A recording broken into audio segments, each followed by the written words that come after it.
All right, welcome to another episode of Paul's Collectibles. It's good to have you. Thank you for joining me. And I cannot believe it, but it's already been a year since my last helmet collection update video. And shockingly, the collection got larger, not smaller. So we have a lot to go over.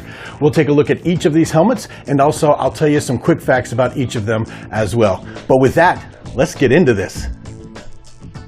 Okay, to begin with, this is only part of the collection, and we're going to do something a little different than I have been doing in the past few years because the collection's gotten so big, and I'm only going to go over the ones that I have on display. There are plenty of others put away for various reasons because I ran out of room, or there was a couple that were terrible helmets, but most of them are really great helmets. I just had to design what I was going to display. So if you'd like to see some of those, just go back in previous years, and I'm sorry I don't have anything better for you on that.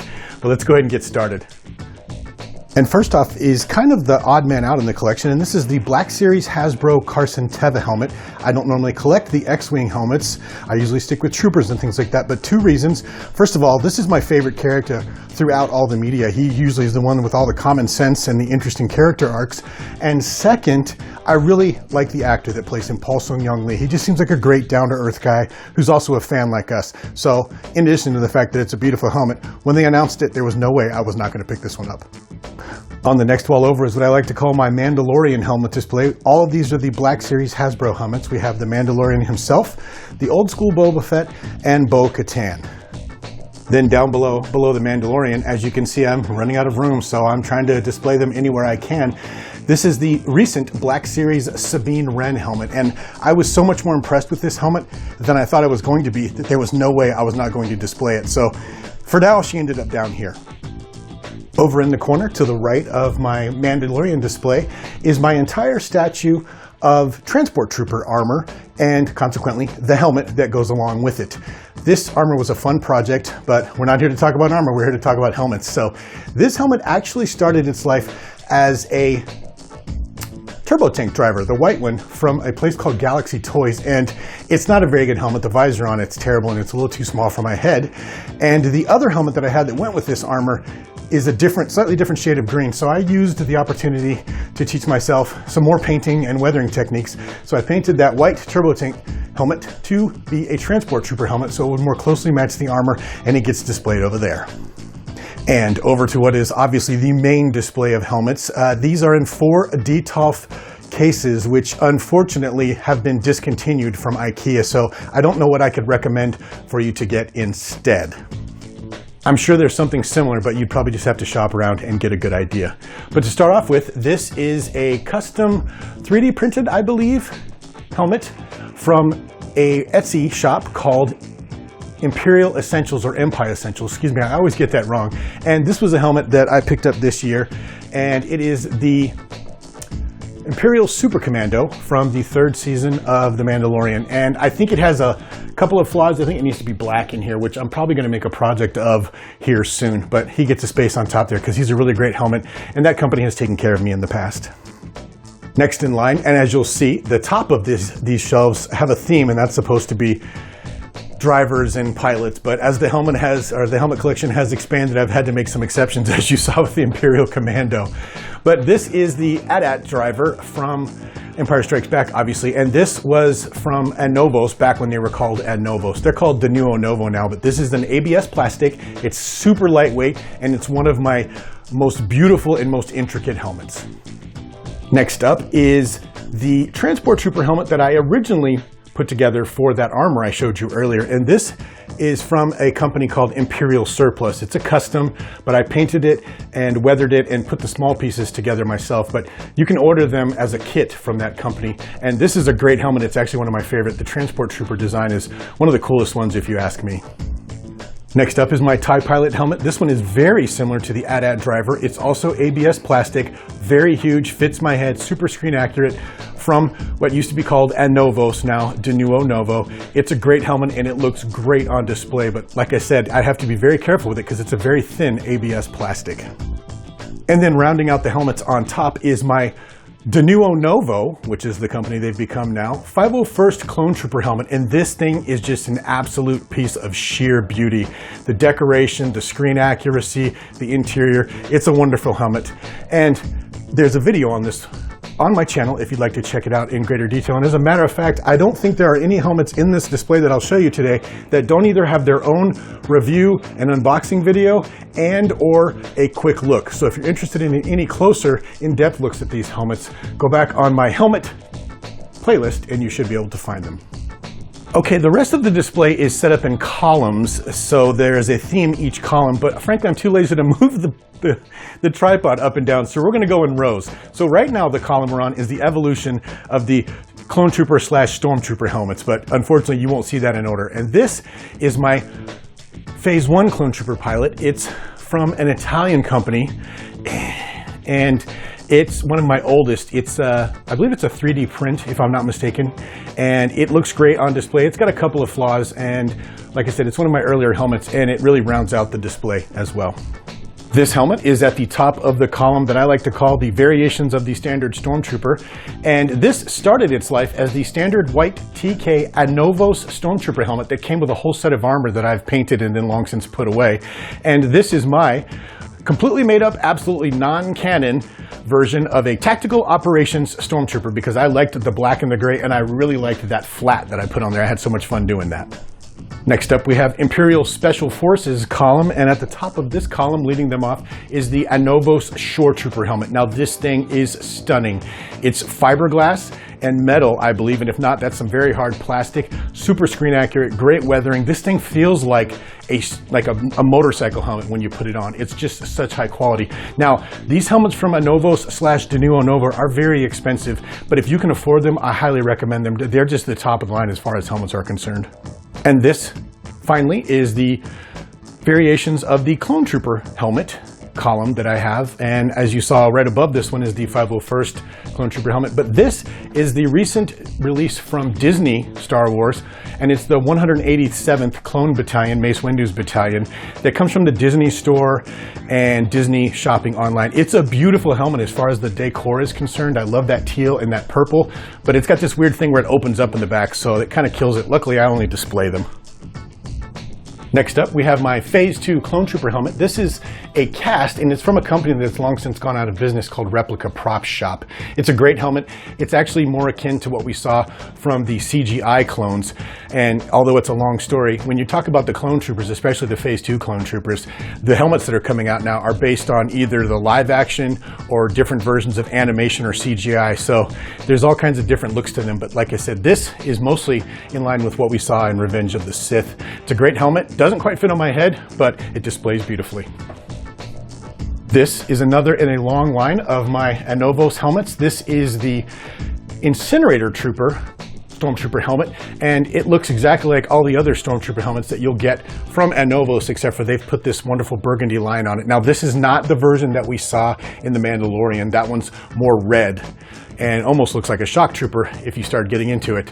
But this one, I believe, is from a video game iteration, and I really liked that deep burgundy red on there, and it displays beautifully. Once again, ABS plastic, and it comes from Anovos.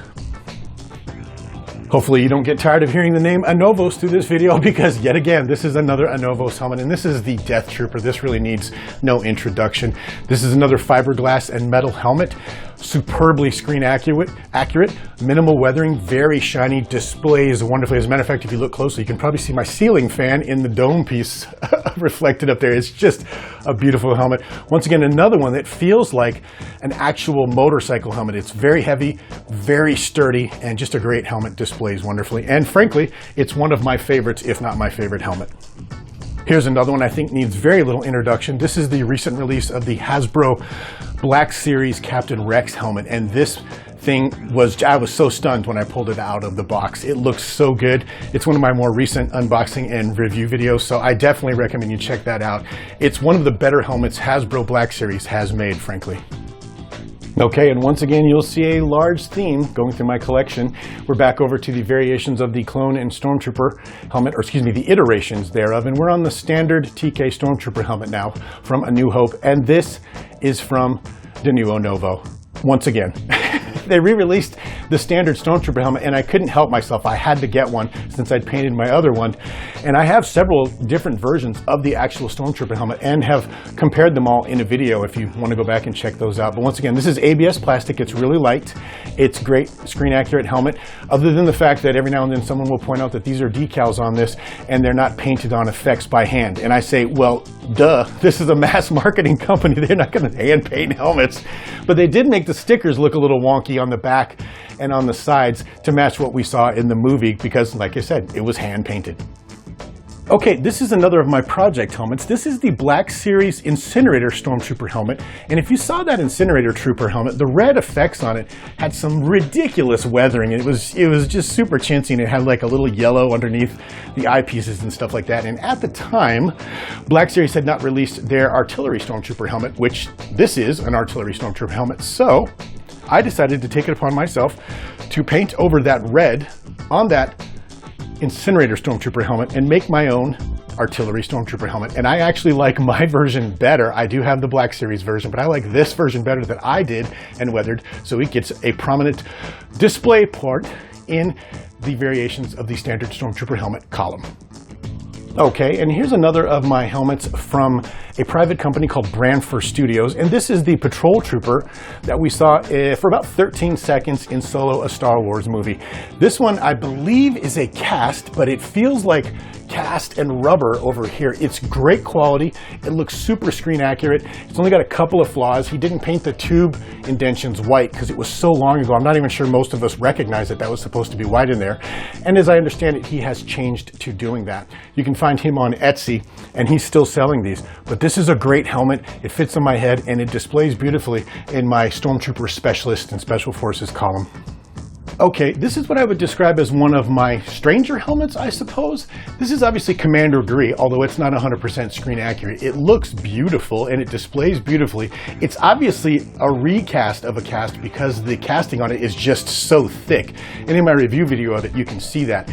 This came from a buddy of mine named Andy over at the Holochronicles. He was at a show and a guy had it for sale, but even the guy says he has no idea where it came from. And Andy was trying to thin out his collection a little bit, and when he decided to get rid of this helmet, I was the first person he thought of, oddly. So I took it off his hands. Like I said, it's not 100% screen accurate. It's got some interesting flaws and weird things about it, but it looks so good on the display in the iterations of the Clonetrooper helmet column, I couldn't resist. Okay, we're getting down to the bottom row here. This is obviously the last version of the Stormtrooper helmet that I display in the variations of the standard Clone and Stormtrooper helmets. And this is the Hasbro Black Series First Order Stormtrooper helmet. And it's obviously made of plastic and it's like a great quality, but I really like it. And as you can see, it's based off of the Last Jedi and Rise of Skywalker version because it has the teeth and everything in it, as opposed to the first version which came out. Now I had the Anovos version of this, which was really nice also, but I donated it to an auction for a charity. So I display this one, and actually I like this one better anyway, believe it or not. At the bottom of the variations of the standard Stormtrooper helmet is the Black Series. I always mess this up. I want to call this the Black Hole Stormtrooper because in Legends that's what they were called. But this is from a video game as well, and it is exactly like all the other Black Series Stormtrooper helmets we will get, but it's just black in color, and it is super shiny and beautiful. If you look closely at the video, you can probably see all kinds of reflections in it. It's fun to keep clean and dust, that's for sure. And it rounds out the column, like I said, of the variations of the standard Stormtrooper helmet. And in the bottom row of the Special Forces and Scouts column is the standard Scout Trooper helmet. This one comes from EFX Collectibles, and it was pretty pricey. The unfortunate thing is it doesn't fit my head, but it's super screen accurate in an unweathered version, of course, and EFX Collectibles does great stuff when you can rely on them to get it to you. I also have the Black Series version of this, but I had to decide which one to display, and frankly, I like the Black Series one maybe a little bit better in some aspects, but because I'd paid so much money for this one, I went ahead and I display this one. And to round out the Detolf cases, this is the Black Series Phase 2 Ahsoka's Clonetrooper helmet. And this is just the standard Phase 2 Clonetrooper helmet that we got from Black Series, but it has some great weathering and some great orange effects on it. And I was once again shocked when I pulled this out because previously their weathering attempts were just terrible, but Black Series has seemed to have learned from their mistakes in the past, and now they're pumping out some really good looking helmets with some great weathering and paint effects. And over here in the corner, we have what I jokingly like to refer to as my Imperial tower. And at the top of that tower is not a helmet, but it's still headgear, and that is the Imperial boots, who I think have rebranded themselves and are now called Keep On Trooping Imperial Officer's Hat and disc wheel on top. And it's a great display piece, and I really like it. And just to be contradictory, on that same Imperial tower is my other X-Wing pilot helmet, and I didn't lie to you earlier when I said I only had one, because this also started its life as the Carson Teva TIE Pilot helmet from a company on Facebook, and when they sent me this helmet, it was absolute trash and garbage. So as soon as Black Series announced theirs, I ordered that one, and I took the opportunity to customize this one into my own Paul's Collectibles X-Wing Pilot helmet, and it displays there. And it was a lot of fun. I learned a lot about weathering, and it didn't come out perfectly, but I still was very excited with the way it came out, and so it gets displayed there. And then the final helmet in the collection, and I use the term helmet loosely here. This is the obviously standard Stormtrooper TK helmet, and it goes atop the Sideshow Collectibles full-size, they call it Stormtrooper figure. I call it a Stormtrooper statue. Technically, this thing comes off, and you can put it on your head. It's a little tight, and the eye holes are covered up with foam inside, but when you get this statue, you have to put it all together, and this kind of comes as a helmet. So I like to display that one, or at least say it's displayed as a helmet as well on the Stormtrooper in the background of my videos. And his helmet is actually part of the comparison video that I did with all the Stormtrooper helmets that I have, so you can see the difference, especially since this statue was very expensive. But there you have it, just a quick look at the vast majority of my Stormtrooper helmet collection. These are DTOF discontinued cabinets, and if you'd like to know about what I used to display them, the stands, I'll put the link for the video where I describe in depth in about 3 minutes what it is I use. I really appreciate you joining me today, and if you have any questions or any comments, obviously please leave those below. I try to get back to everybody, especially about these helmet collection videos, because they seem to be fairly popular. And so, it's been fun. Hopefully the next year, I'll have an entirely different display room and an entirely different house, and we'll be able to see them all. And finally, if you're not a subscriber to the channel, maybe consider doing that for me. That's a great way to support my efforts here at Paul's Collectibles. And if you're already a subscriber or somebody who's been watching my videos for a really long time, you already know. I greatly appreciate you. And with that, I'll see you on the next video.